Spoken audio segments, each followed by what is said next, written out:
Hi there, I'm Claire. I'm 27 and I work as a smartphone app developer.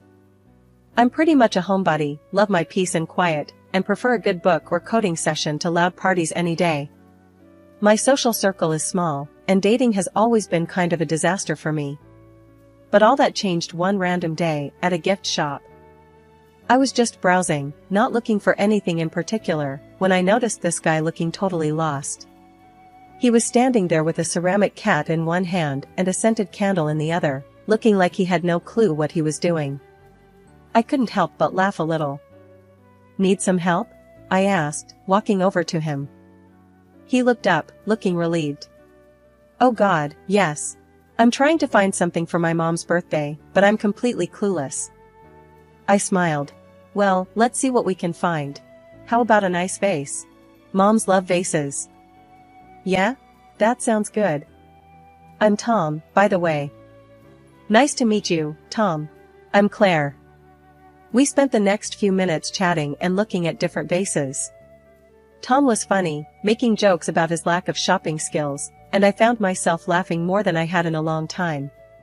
After we found a vase he liked, we went to the checkout counter together. As we waited in line, he turned to me with a hopeful look.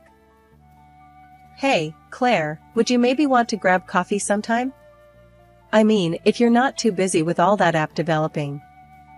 I hesitated for a moment, but there was something about Tom that made me want to say yes. "Sure, why not? Coffee sounds good."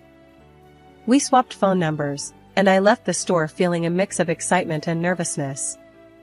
I hadn't been on a date in a while, and I wasn't sure what to expect.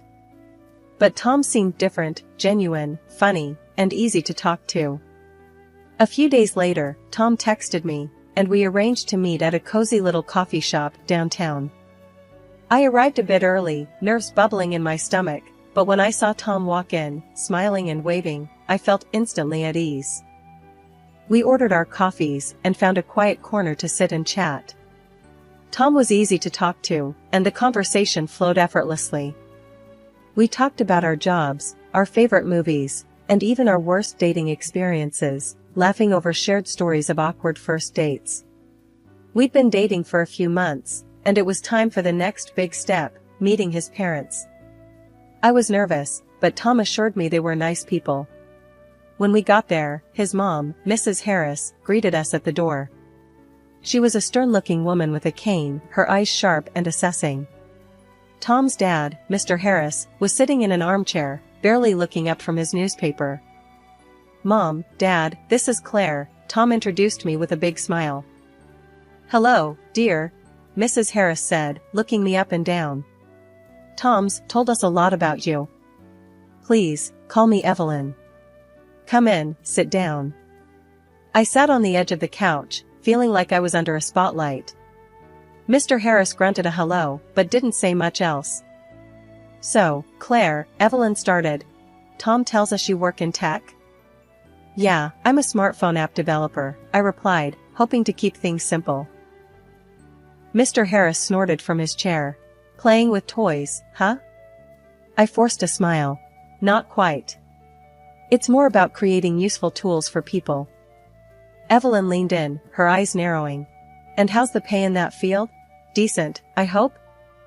I felt my cheeks flush. "It's good enough. I'm comfortable."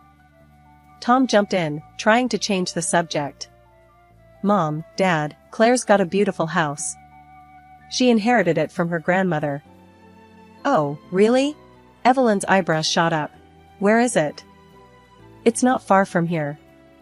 It's a cozy place, just the right size for me." Just then, Mr. Harris folded his newspaper and stood up. "I'm going to check the garden," he muttered, leaving the room. We walked outside, and I felt some of the tension ease away. Tom's parents were definitely a bit intense, but I could handle it. As we strolled through the garden, Tom looked at me with concern. "Sorry about my mom," he said quietly. "She can be a bit much." "It's okay, Tom. I can handle it," I replied, squeezing his hand. "She just wants the best for you." We spent a bit more time in the garden before heading back inside. Evelyn was waiting, her eyes still sharp but less intense. Did you enjoy the garden, Claire? She asked. Yes, it's beautiful. You have a lovely home. Thank you, dear. We're very proud of it. We chatted a bit more, and I started to feel a bit more relaxed. It wasn't the easiest conversation, but it was a start. As we got ready to leave, Evelyn gave me a quick hug. Thank you for coming, Claire. It was nice to meet you. A few months after meeting Tom's parents, we decided to get married. We both agreed on a simple ceremony, nothing flashy. I never liked big weddings, and Tom was on board with that. His parents weren't too thrilled, but they went along with it. The wedding day was pretty low-key. We had it at a small park, just a handful of friends and family. I wore a simple dress, and Tom looked good in his suit. After the ceremony, we had a small reception at a nearby cafe. It was simple, just good food and close friends. Tom's parents were there, of course. Evelyn, his mom, looked around with a critical eye but seemed more relaxed than usual. Congratulations, dear, Evelyn said, giving me a quick hug. The ceremony was nice. Thanks, Mrs. Harris. I'm glad you came, I replied, trying to keep things friendly. We mingled with our guests, keeping the atmosphere laid back. Our friends were cracking jokes and making toasts, and it was nice to see everyone enjoying themselves. We didn't have a traditional wedding cake, just a bunch of cupcakes for everyone. I picked out a chocolate one and took a bite. These are good, I said, offering Tom a bite. Yeah, they are, he agreed, getting frosting on his nose. As the night went on, I felt more relaxed and happy. It wasn't a grand event, but it was exactly what I wanted, a simple celebration with the people who mattered most. At the end of the night, Tom and I said our goodbyes and headed to my house, which was now our home. The house was perfect for us, with ramps and low steps, designed for my late grandmother's comfort.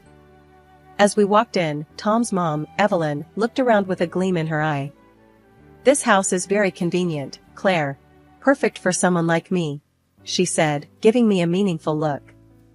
Yeah, it's been great, I replied, feeling a bit uneasy.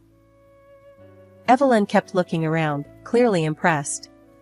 This place is really something. Your grandmother must have been quite thoughtful. As the evening wound down, I couldn't shake the feeling that Evelyn had plans of her own. But for now, I focused on starting my new life with Tom, hoping for the best. So, things had been pretty smooth after the wedding. Tom and I were settling into our routine when everything took a sharp turn. It all started one evening when his parents came over for dinner. Evelyn, Tom's mom, was looking around the house with that same gleam in her eye. It must be hard for you two to keep up with such a big house. I shrugged, not sure where this was going. We manage. It's not too bad. Later, as we sat down to dinner, Evelyn dropped the bombshell. Claire, Tom, I've been thinking. My house is just too difficult for me to navigate. I think it would be best if I moved in here. I almost choked on my food. Move in here? With us? Yes, she said, as if it was the most obvious thing in the world. It's just so much easier for me here. I looked at Tom, expecting him to say something, but he just nodded. Mom has a point, Claire. It would be easier for her. I couldn't believe it. Tom, we didn't even discuss this. We're discussing it now, Evelyn said, her tone firm. It's really the best solution. I took a deep breath, trying to stay calm. We need to think about this. It's a big decision. The next day, I came home from work to find movers unloading Evelyn and Mr. Harris's stuff into my house. I was furious. What's going on here? Tom met me at the door, looking sheepish. Mom and Dad are moving in. Claire, it's just for a while. They need a place that's easier for them. Evelyn walked in, acting like she owned the place. Claire, we need to move some furniture around to make it easier for me to get around. I was still trying to process what was happening. What do you mean, move things around? The bedroom on the ground floor, for starters. It's the best room for us. That's our bedroom, Evelyn, I snapped, my patience wearing thin. Well, you'll have to move upstairs. I need the ground floor room.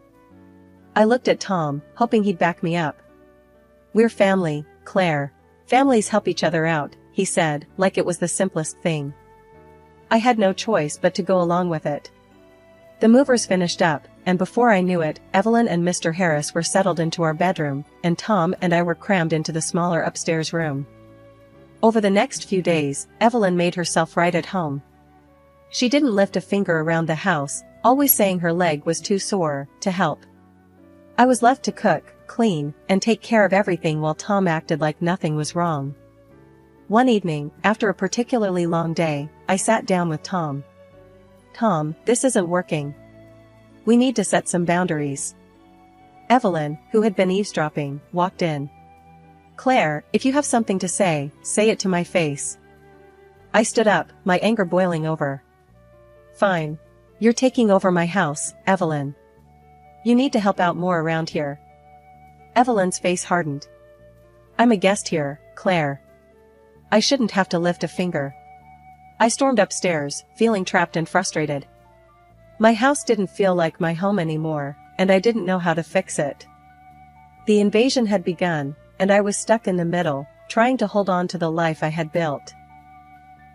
After Evelyn and Mr. Harris moved in, my life turned upside down. I was used to my space and routine, but now everything revolved around them.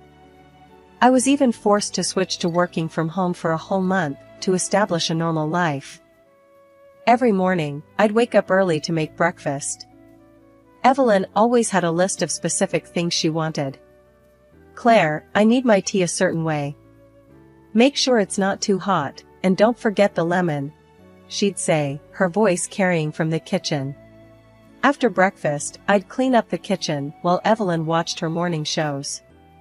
Claire, can you turn up the volume? My hearing isn't what it used to be, she'd call out. Once the kitchen was clean, I'd try to get some work done. I'd set up my laptop in the small upstairs room Tom and I now shared. But it was hard to focus with the TV blasting downstairs and Evelyn calling for me every few minutes. I'd run up and down the stairs all day, trying to keep everyone happy. It was exhausting.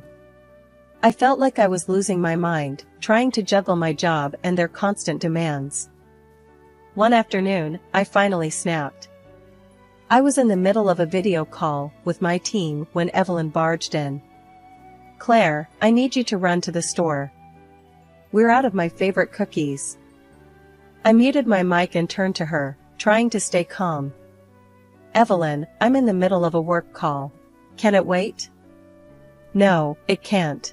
I need those cookies, she insisted, crossing her arms. I took a deep breath, feeling my patience wear thin. You'll have to wait. I can't just drop everything. Evelyn stormed out, mumbling about how things used to be different in her day. I unmuted my mic, forcing a smile for my team. Sorry about that, everyone. Let's get back to it. After the call, I went downstairs, hoping for a moment of peace. But Evelyn was waiting for me, a scowl on her face. You're not being very accommodating. We're guests in your home, and you need to treat us with more respect. I was about to argue back when Tom walked in, looking tired. What's going on here? Your wife is being difficult, Evelyn said, turning to him. Claire, you need to be more patient. Mom's not asking for much, he said, clearly siding with her. Not asking for much? She's driving me crazy, Tom. I snapped, feeling the tears well up. Evelyn gasped, putting a hand to her chest. How dare you speak to me like that in my son's house? I couldn't believe what I was hearing. Your son's house? This is my house, Evelyn. Enough, Claire, Tom said, stepping in. We're all family here. Let's just try to get along. I stared at him, feeling completely alone. Fine, whatever, I muttered, turning away. A month later, I returned to my usual office work and finally breathed a sigh of relief. Unfortunately, this did not free me from household chores. I'm really tired. Life at home had become a real mess after my return to the office. Every day was a struggle with Evelyn and Mr. Harris constantly needing something. Then, one night at dinner, Evelyn dropped a bombshell. "Claire, you're not keeping up with the housework," Evelyn said, looking at me over her glasses. "I think you should work from home more. Just like before. You'd have more time to manage things here." I stared at her, stunned. "Work from home? Evelyn, I love my team and my job.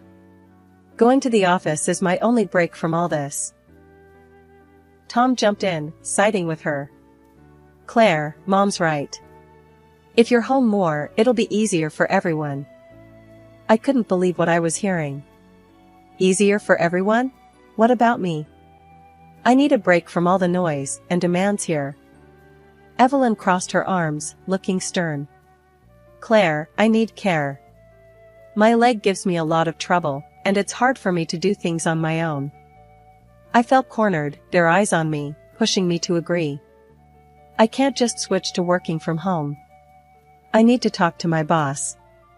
The next day, I called my boss and explained the situation. He was understanding and allowed me to work from home. But as soon as I made the switch, things got worse. Evelyn and Mr. Harris turned into a constant source of interruptions. "Claire, I need you to make lunch.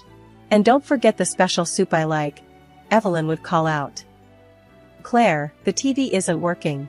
Fix it," Mr. Harris would demand, even though it was just a matter of pressing a button. And the TV was always blaring at full volume, making it impossible for me to concentrate on my work. I tried talking to Tom about it one evening. "Tom, I can't keep working from home like this. Your parents are driving me crazy with their demands." "Claire, they need us. You need to be more understanding," he replied, dismissing my concerns. "I'm trying to be understanding, Tom, but I'm burning out here. I need some peace to do my job," I said, my voice shaking. "You're overreacting, Claire. Just try harder," he said, not even looking at me. I felt like I was losing my mind. Every day was a new demand, a new interruption. I was mentally and physically drained. The house, which used to be my sanctuary, had become a place of constant stress and noise. One day, after yet another interruption, I couldn't take it anymore. Evelyn had barged in, demanding I fix the TV again while I was on an important call. I snapped, slamming my laptop shut and storming downstairs. "Enough! I can't do this anymore," I shouted, my voice echoing through the house. "I'm tired, Evelyn. I can't work with all this noise and constant interruptions. I'm not your maid or your personal assistant." Tom came rushing in. "Claire, calm down. What's going on?" "I'm done, Tom. I can't keep sacrificing my job and my sanity for your parents. This has to stop," I said, tears streaming down my face. Tom looked at me, his face serious. "Claire, you need to get a grip. We're all trying our best here." I shook my head, feeling a mix of anger and despair. "I've reached my breaking point, Tom. Something has to change, or I can't stay here." The room fell silent, my words hanging in the air. I knew things couldn't go on like this, and I needed to find a way to reclaim my life, no matter what it took. So, we were all having dinner, me, Tom, and his parents. I'd had enough of the constant stress, and I decided it was time to speak up. "Listen, everyone," I started, putting down my fork. "We need to talk. It's getting too hard for all of us to live in this house together. We need to figure out a way to separate." Evelyn, my mother-in-law, jumped in before I could finish. "I agree, Claire. This house is very comfortable and suits someone like me perfectly. Since it's so convenient for me, you should be the one to move out." I stared at her, stunned. "You're telling me to leave my own house?" She nodded, looking very pleased with herself. "Yes, dear. It's only logical. This house is perfect for an elderly person like me." I turned to Tom, hoping he'd support me. "Tom, are you okay with this?" He shrugged, avoiding my eyes. "It's fine with me, Claire. Maybe it's best if you find another place." I'll hire a nurse for Mom, so she's taken care of. I couldn't believe what I was hearing. They were pushing me out of my own home. I realized then that Tom and his parents were taking advantage of me and trying to drive me out. I got up from the table, feeling a strange calm wash over me. "All right then," I said, smiling. I picked up my phone and dialed the movers. Evelyn and Mr. Harris exchanged pleased looks, thinking I was leaving. "Good decision, Claire. It's better this way," Evelyn said, almost smugly. But I had other plans. "Yes, I'd like to schedule a move," I said into the phone. "Please send a team to pack up my in-laws' belongings and move them out of my house." Evelyn's face went pale. "What are you doing? You can't kick us out." "Yes, I can, Evelyn. This is my house," I said firmly. Tom jumped up, furious. "Claire, if you make my parents leave, I'll go with them." I looked at him, feeling strangely calm. "Fine by me, Tom. I'd be glad to see you go." He looked shocked, not expecting that response. "You don't mean that." "I do, Tom. I'll send you the divorce papers tomorrow."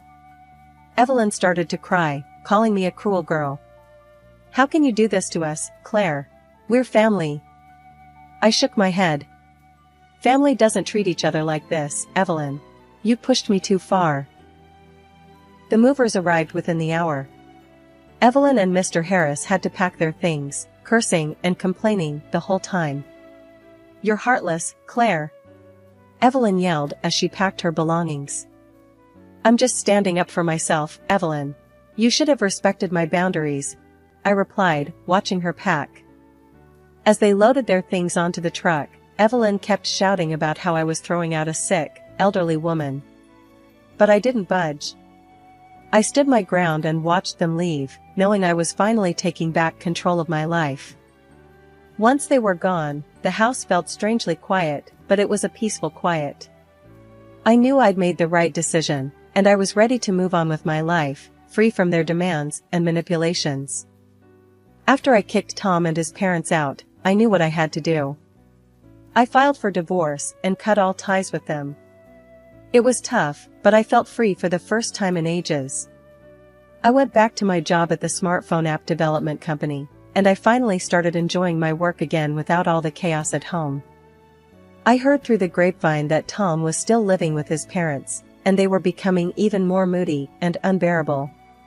It didn't surprise me. They always needed someone to lean on, and now Tom was stuck dealing with it all. One day, out of the blue, Tom called me. I was surprised to see his name on my phone. I hesitated but decided to answer. "Hello?" "Hey, Claire, it's Tom," he said, sounding nervous. "Yeah, I know. What do you want, Tom?" I asked, keeping my voice steady. "I've been thinking a lot about us, and I realize I made a huge mistake. I want to make things right," he said, his voice shaky. I sighed, already feeling tired of this conversation. "Tom, it's over. We've been through this." "I know, but I'm serious. I'm ready to cut ties with my parents if that's what it takes. I want you back, Claire," he pleaded. "It's not just about your parents, Tom. The problem was with you. You never stood up for me, and you let them walk all over us," I said, trying to stay calm. "I know I messed up, but I can change. I'm ready to put you first now," he insisted. I shook my head, feeling a mix of anger and sadness. "Tom, it's too late for that. You had your chance to stand by me, and you didn't. I've moved on." I put down the phone, feeling a strange mix of emotions. It was sad, but also liberating. I had made the right decision for myself, and I wasn't going to go back to that toxic situation. In the following weeks, I threw myself into my work. My team noticed the change in me, and my boss even commented on how much more focused and productive I was. I also reconnected with some old friends and started going out more. It felt good to have a social life again without the constant stress hanging over me. One evening, I was out with my best friend, Sarah.